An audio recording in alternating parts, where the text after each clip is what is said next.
President Donald Trump recently made his first public appearance today since leaving the hospital. President of the United States, Donald Trump, has chosen to make his first public appearance today, August 10, 2020. He was previously hospitalized with pandemic-related symptoms and has chosen to defy public health guidelines and has spoken to a crowd of hundreds of persons. It should be noted that officials at the White House have refused to declare whether or not the president is contagious or if he has tested negative for the pandemic.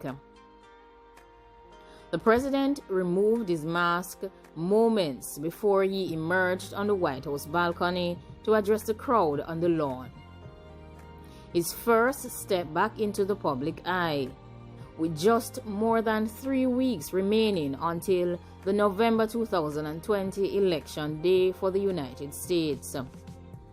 5 days after he returned from the Walter Reed Medical Center, his health remains a mystery, as the officials at the White House have refused to provide any information as to whether the president tested negative or if he was still at a risk of spreading the pandemic. The president could be seen removing his face mask to speak from the Blue Room balcony of the White House to a crowd of supporters earlier today, August 10, 2020.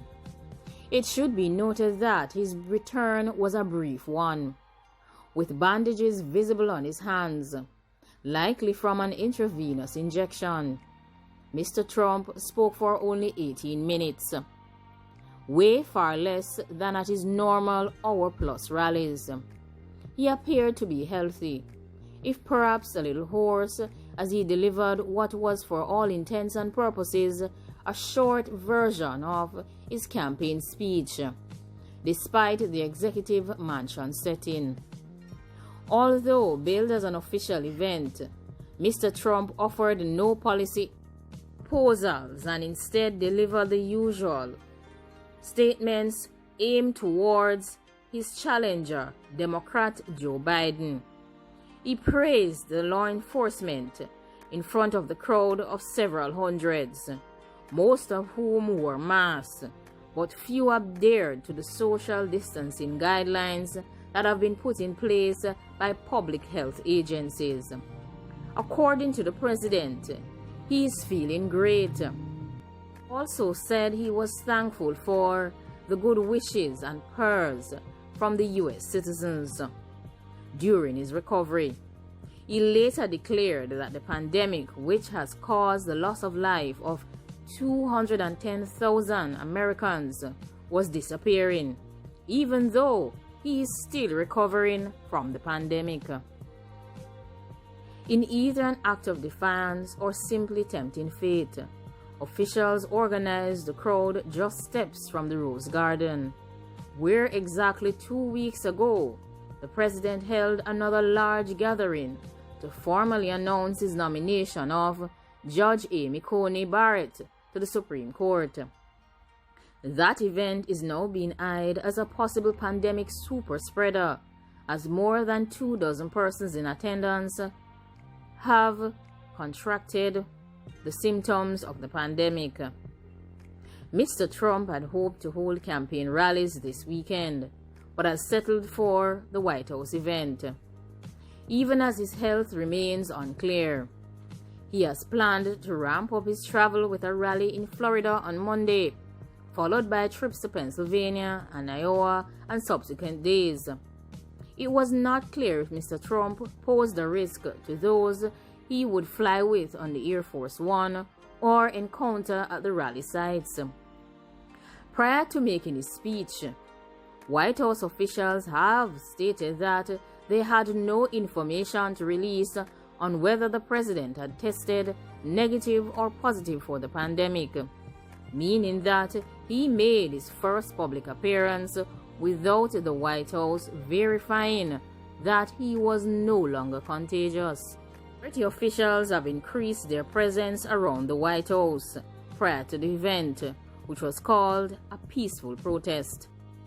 for law and order, which was attended by Black and Latino supporters. The police and the Secret Service closed in around surrounding streets to vehicles and closed down Lafayette Square, the park close to the White House that has long often been used as a gathering place for public protests.